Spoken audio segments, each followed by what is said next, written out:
이날 곧 안식 후 첫날 저녁 때에 제자들이 유대인들을 두려워하여 모인 곳의 문들을 닫았더니 예수께서 오사 가운데 서서 이르시되 너희에게 평강이 있을지어다. 이 말씀을 하시고 손과 옆구리를 보이시니 제자들이 주를 보고 기뻐하더라. 예수께서 또 이르시되 너희에게 평강이 있을지어다. 아버지께서 나를 보내신 것 같이 나도 너희를 보내노라. 이 말씀을 하시고 그들을 향하사 숨을 내쉬며 이르시되 성령을 받으라. 너희가 누구의 죄든지 사하면 사하여질 것이요 누구의 죄든지 그대로 두면 그대로 있으리라 하시니라. 12 제자 중에 하나로서 디두모라 불리는 도마는 예수께서 오셨을 때에 함께 있지 아니한지라.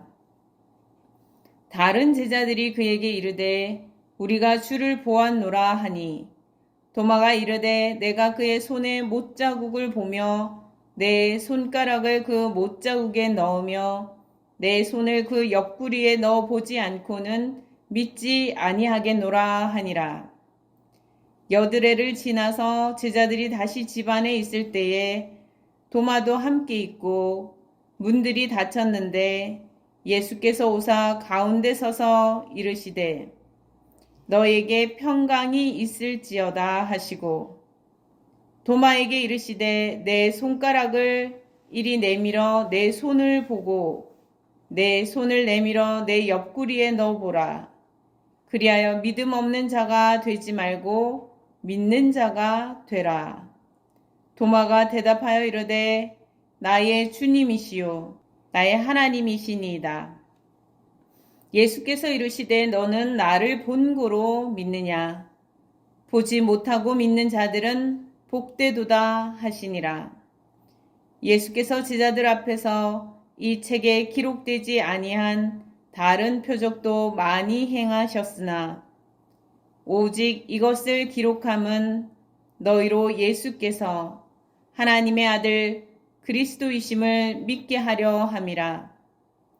또 너희로 믿고 그 이름을 힘입어 생명을 얻게 하려 함이니라. 아멘. 십자가 사건 후에 예수님의 제자들은 매우 혼란하고 마음이 어려운 시기를 지나고 있었습니다.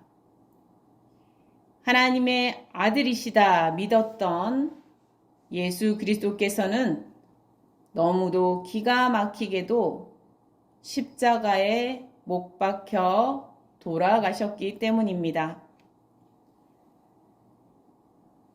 아침부터 저녁까지 해가 뜰 때부터 해가 질 때까지 하루를 함께하며 예수님의 놀라운 이적들을 보며 따라다녔던 제자들에게 예수님께서 십자가에 못 박히시는 사건은 너무도 황망하고 당황스럽고 또한 곤란한 그러한 일이었습니다. 또한 기가 막히게도 예수님께서는 십자가에 못 박히셨는데 죄를 짓고도 버젓이 권력을 행사하는 이들은 세상의 한 중심에서 목소리를 높이고 큰 힘을 행사하며 살아가고 있는 것을 눈앞에 계속 보아야 했습니다. 겉으로 보기에는 예수님은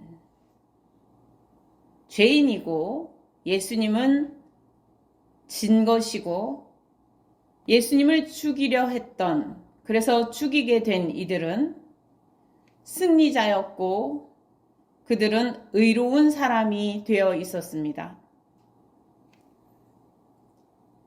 그러니 예수님을 따르던 제자들은 얼마나 곤란하고 힘든 상황에 놓였겠습니까?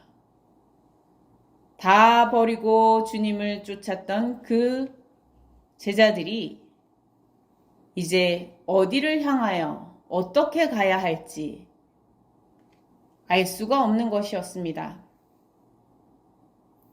그들은 하나님의 아들 예수를 믿는다는 이유로 이제 오히려 두려운 마음이 생겼고, 그래서 유대인들에게서부터 숨어 있어야 하는 상황이 된 것으로 보였습니다. 그래서 그들은 숨게 되었죠. 문을 닫고 유대인을 만나지 않아도 될 상황을 만들었던 것입니다. 예수를 십자가에 못 박은 사람들이 언제 또 그 칼끝을 제자들에게 겨눌지 알 수 없는 일이었기 때문입니다.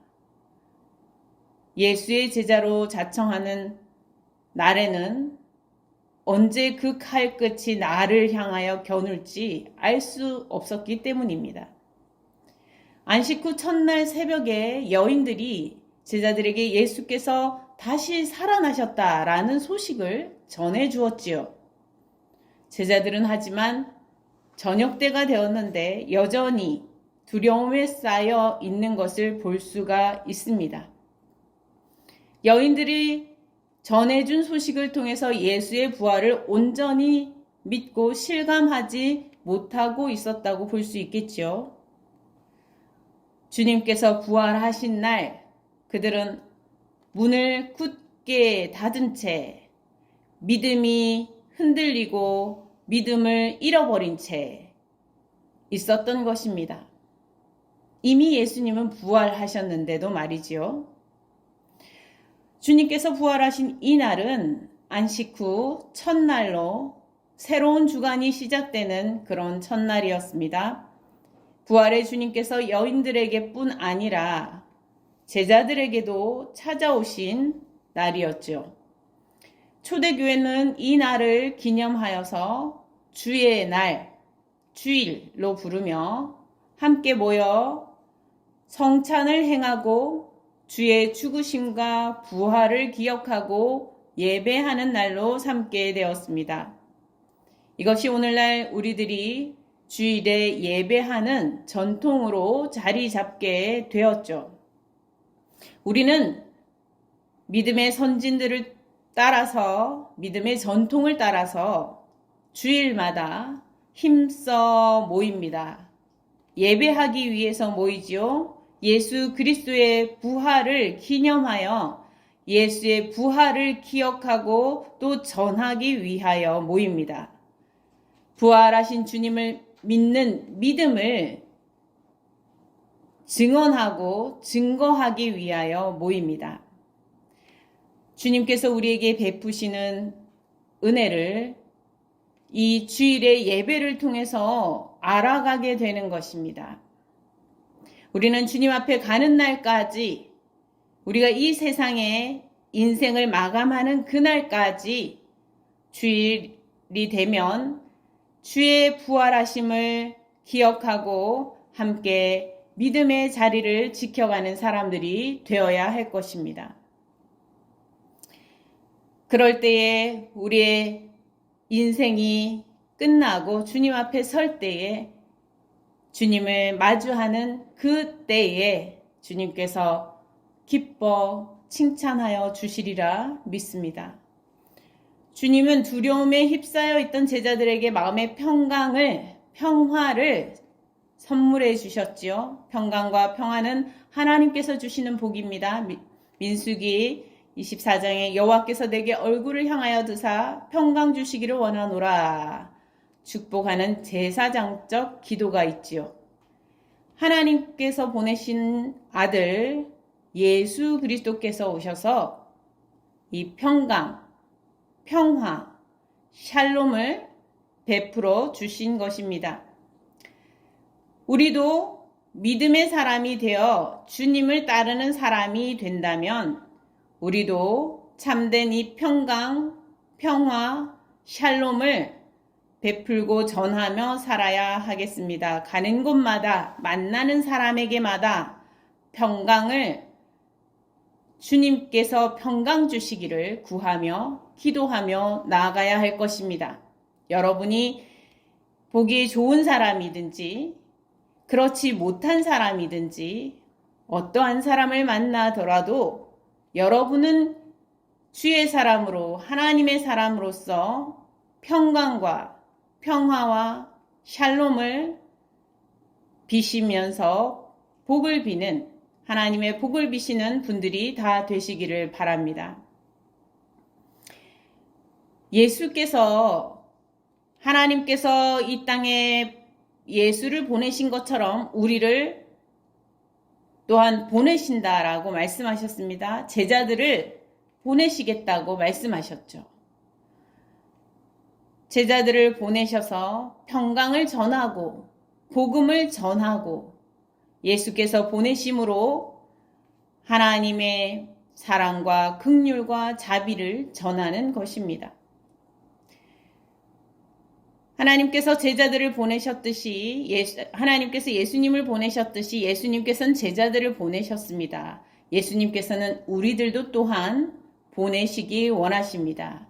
우리의 각자의 삶의 자리로 하나님께서 예수님을 통하여 보내실 때에 우리도 평강과 또한 예수 그리스도의 복음을 들고 늘 나아가실 수 있기를 간절히 바랍니다. 주님께서는 제자들에게 또한 성령을 받으라 말씀하시며 숨을 불어넣어 주셨습니다. 이제 부활하신 주님께서 잠시 제자들을 만나 주시고 하늘로 올리우셔서 하나님께로 가실 것이기 때문입니다. 이제 곧 제자들은 예수를 곁에서 배웁지 못하고 성령 안에서 예수 그리스도와 교제하는 관계로 나아가야 하는 것입니다. 오늘날 우리들의 신앙의 여정이 이와 같지 않습니까? 우리가 예수를 곁에서 육신의 눈으로 배웁지는 못하지만 성령 안에서 우리도 예수 그리스도와 교제하는 관계로 나아가게 되지요. 믿음 안에서. 이러한 신앙의 여정에서 성령은 너무나도 중요한 역할을 해주시는 하나님이신 것입니다. 예수님께서 그래서 성령을 받으라 이렇게 제자들에게 말씀하시며 숨을 불어 주셨습니다. 예수께서 니고데모에게 물과 성령으로 나라고 하신 말씀처럼 제자들에게 회개의 물세례를 지나서 성령의 세례로 초대하고 계신 것입니다. 여러분, 우리도 예수 그리스도께서 성령을 우리에게 보내어 주셨습니다. 그리고 성령의 세례로 여러분을 초대하십니다. 여러분의 신앙의 여정에 여러분은 혼자가 아닙니다. 예수께서 제자들을 찾아오셔서 성령을 받으라 하시며 성령의 세례로 초대하신 것처럼 예수님께서는 우리도 똑같이 성령의 세례로 초대하십니다. 여러분, 성령을 받으십시오. 성령을 받아들이십시오. 하나님의 말씀을 통하여 임하시는 성령을 받으시기 바랍니다. 하나님의 말씀 가운데 거하시는 성령을 받으시기 바랍니다. 성령은 다른 어떤 현상, 신기한 현상 그런 데 있는 것이 아닙니다. 하나님의 말씀의 영입니다. 하나님의 말씀으로 임하는 성령을 받으시기 바랍니다. 주님께서 부활하신 몸으로 제자들을 찾아오셨습니다. 그래서 보니까 문이 닫혀 있었는데 그 한가운데 제자들이 있는 한가운데로 찾아오셨다 말씀하였습니다. 부활하신 몸은 이전에 우리 인간의 육신을 입으셨던 그 육신과는 다르지요. 그럼에도 불구하고 예수님께서는 그 손과 발을 제자들에게 보이셨다라고 말씀하십니다. 거기에는 예수님께서 십자가를 지신 흔적이 남아 있었습니다. 손과 발에 못자국이 있었던 것이죠. 허리에는 창자국이 있었습니다. 예수님께서 부활하신 몸에 상처가 하나도 없고 그냥 빛이 환하게 나는 그런 몸이 아니시고요. 십자가에 박히셨던 못자국이 그대로 나 있었다는 거예요. 주님께서 입으신 이 새 몸은 이 벽을 통과할 수 없다든지 어떤 물리적인 우리 지금 제한 안에 있는 이것을 넘어갈 수 없다든지 그런 몸은 아닙니다. 차원이 높아진 몸이죠. 그렇지만 거기에는 사랑의 흔적이 그대로 보여지는, 사랑의 흔적이 남아있는 것을 볼 수가 있습니다. 온전히 세상 죄를 지고 가신, 세상을 사랑하신 그 사랑의 흔적이 남아있는 것이죠. 우리도 주님께서 부활하신 것처럼 이후에는 부활하여 새 몸을 입게 될 것입니다. 그때는 주님처럼 이렇게 물리적인 이 문을 통과하거나 이렇게 물리적인 현상을 넘어서는 그러한 새로운 몸이 될 것입니다. 그러나 사랑의 흔적은 없어져야 할 것이 아니고 소중한 것이지요. 사랑의 흔적은 그가 누구인지를 잘 드러내주는 소중한 것입니다. 그러니 하나님께서, 예수 그리스도께서 그 사랑의 흔적을 보이셔서 주님이신 것을 알아볼 수 있도록 허락하신 것처럼 우리에게도 사랑의 흔적은 남을 수 있습니다. 부활의 믿음에서 우리가 중요한 것이 무엇일까요?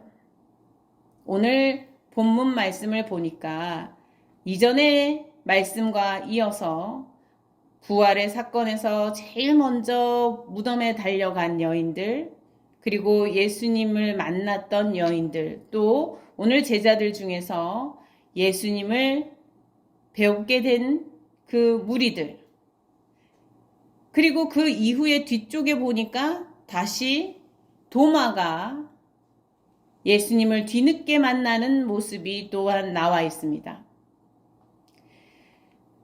뒤늦게 만난 이 도마는 제자들이 하는 말을 믿지 못했지요.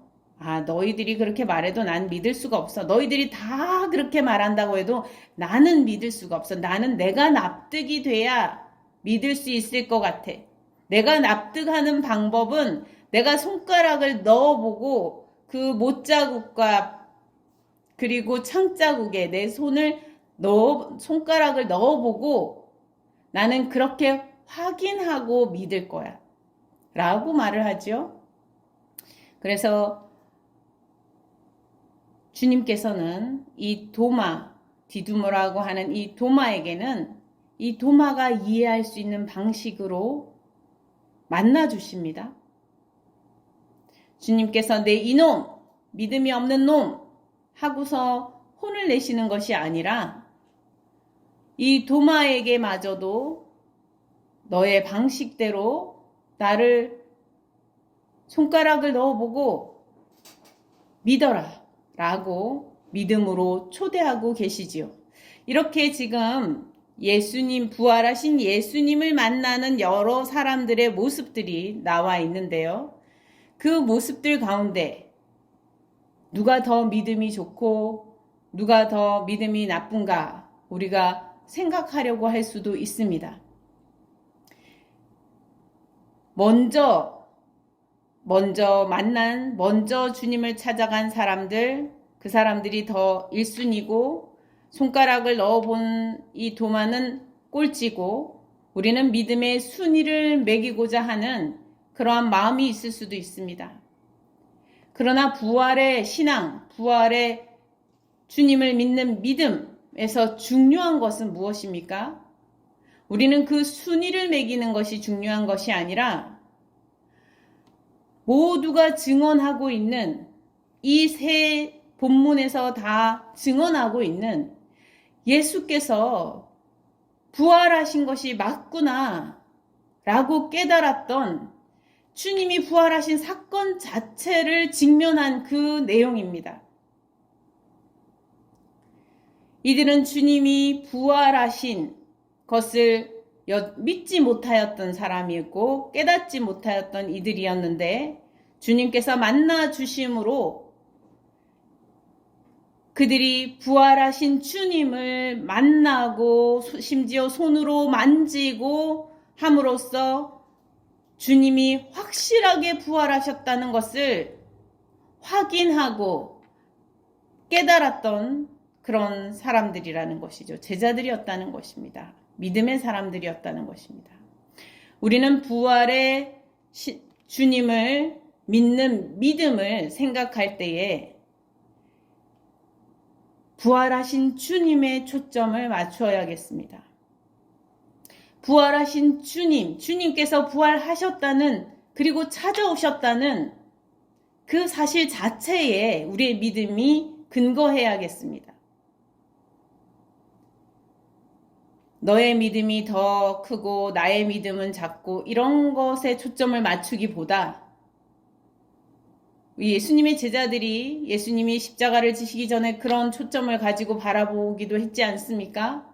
사실 우리도 그런 초점으로 바라보기가 쉽습니다. 믿음에서도 누가 순위를 어떻게 누가 앞서가냐 누가 뒤서가냐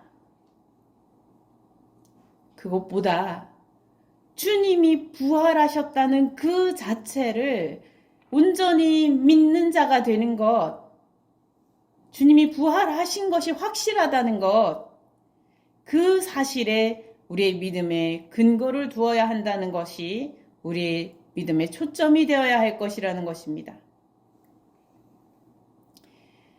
믿음은 공동체에게 주시는 선물이기도 하면서 개별적으로 주시는 은혜이기도 합니다. 제자들이 한 곳에 모여 있을 때에 주님께서 그 자리에 찾아오시지요. 주님께서 두세 사람으로 내 이름으로 두세 사람이 모이는 곳에 나도 너희와 함께 하리라 말씀하셨던 그 약속대로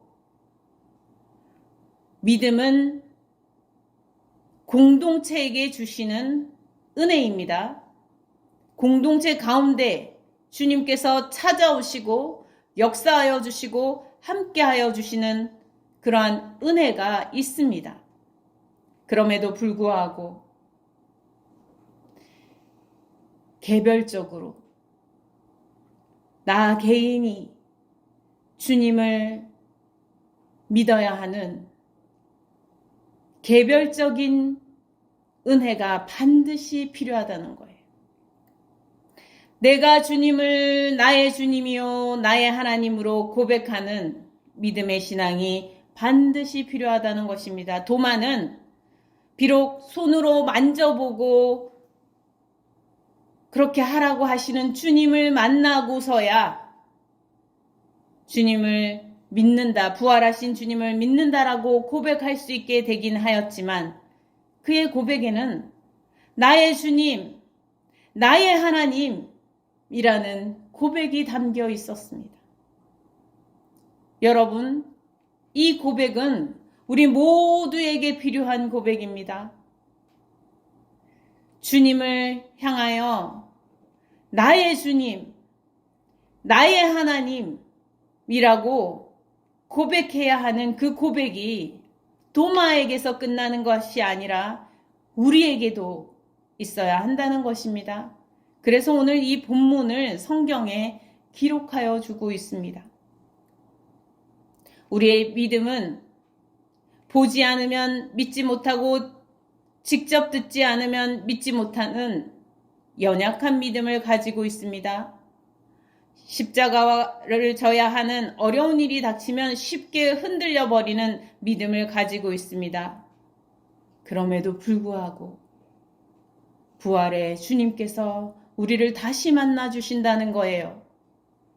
우리가 주님 앞에 나아갈 때 주님께서 다시 우리 가운데 찾아와 주셔서 우리 가까이에 임하여 주시고 함께하여 주신다는 것입니다. 성령을 통하여서 말입니다.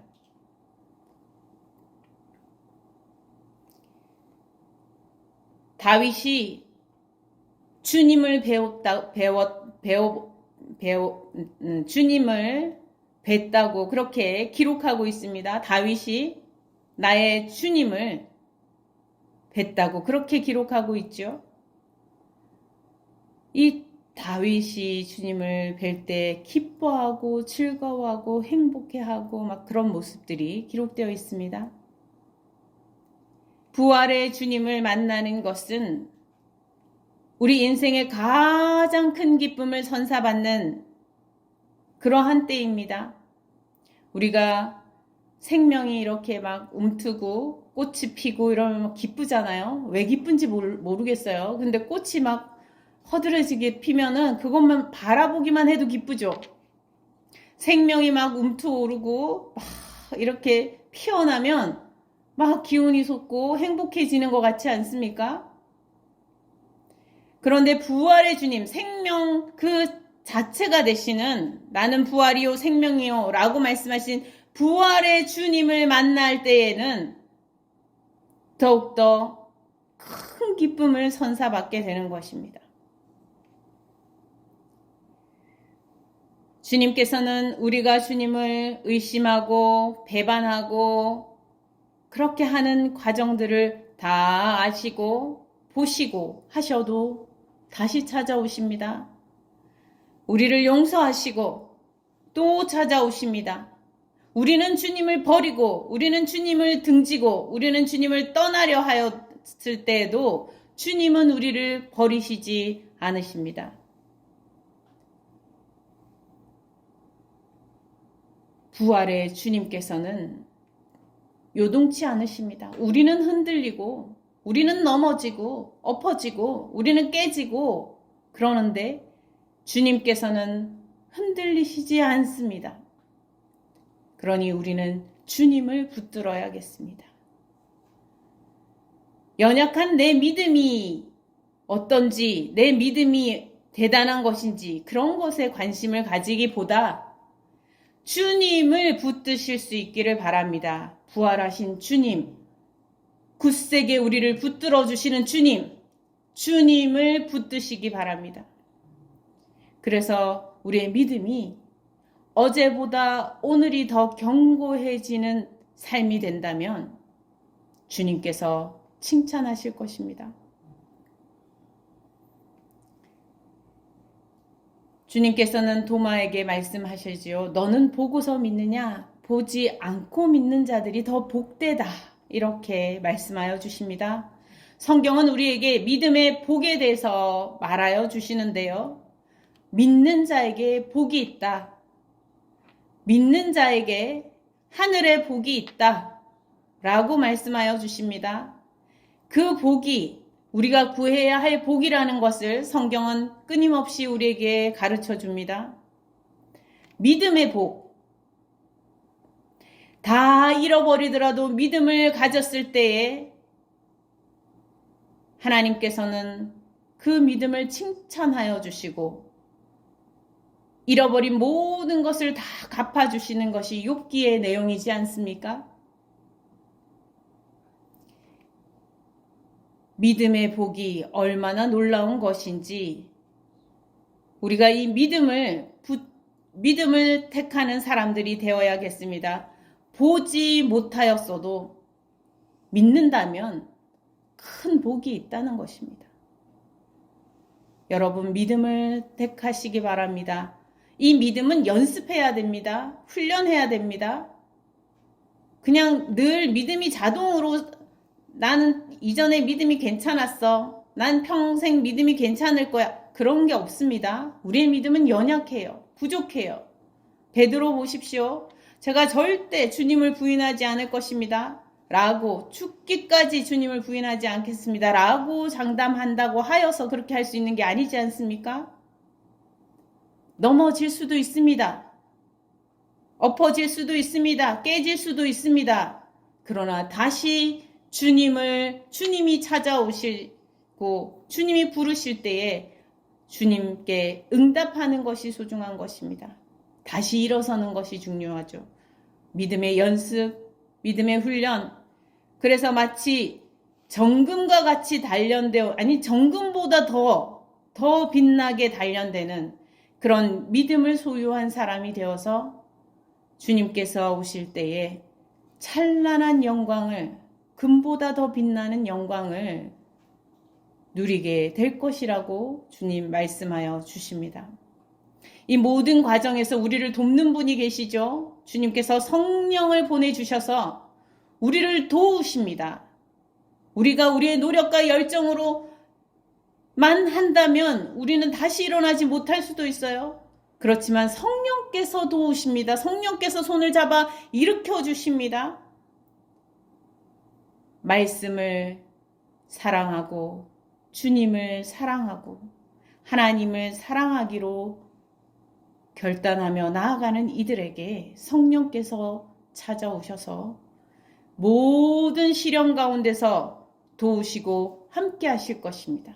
주님께서 십자가를 지시고 3일 암흑의 시간, 그 3일이 지나간 이후에 부활의 주님을 아직 온전히 믿지 못할 그때 얼마나 어렵고 힘들었겠습니까? 그때 주님이 찾아오시고 성령을 주신 것처럼 우리의 모든 어두운 밤 가운데에 주님께서 찾아와 주시고 성령을 친히 우리에게 각각 개별적으로 허락하여 주셔서 우리에게 믿음의 여정을 잘 걸어갈 수 있도록 새 힘을 불어넣어 주실 것입니다. 오늘 말씀을 기억하면서 우리 부활의 주님 바라볼 수 있기를 간절히 바랍니다. 함께 기도하겠습니다. 하나님 아버지, 예수 그리스도를 우리에게 보내주신 감사합니다. 주님께서 십자가를 지시고 제자들은 혼돈에 쌓여 있었습니다. 그럴 때에 이들을 내버려 두시지 않으시고 주님께서 친히 찾아오셔서 성령을 보내주신 것을 저희가 깨닫습니다. 도마가 의심 많던 도마조차도 주님을 배웠고 나의 주, 나의 하나님이여 라고 고백하였던 것처럼 의심 많은 우리들도 주님을 바라보고 부활하신 주님을 바라보고 나의 주, 나의 하나님이여 라고 고백하게 하여 주시옵소서. 부활하신 주님을 온전히 바라보며 성령과 함께 동행하는 믿음의 여정을 하루하루 걸어가면서 어제보다 더욱 굳세어져 가는 오늘의 믿음이 되어갈 수 있도록 주님 역사하여 주시옵소서. 감사드렸고 우리 주 예수 그리스도 이름으로 기도드립니다. 아멘.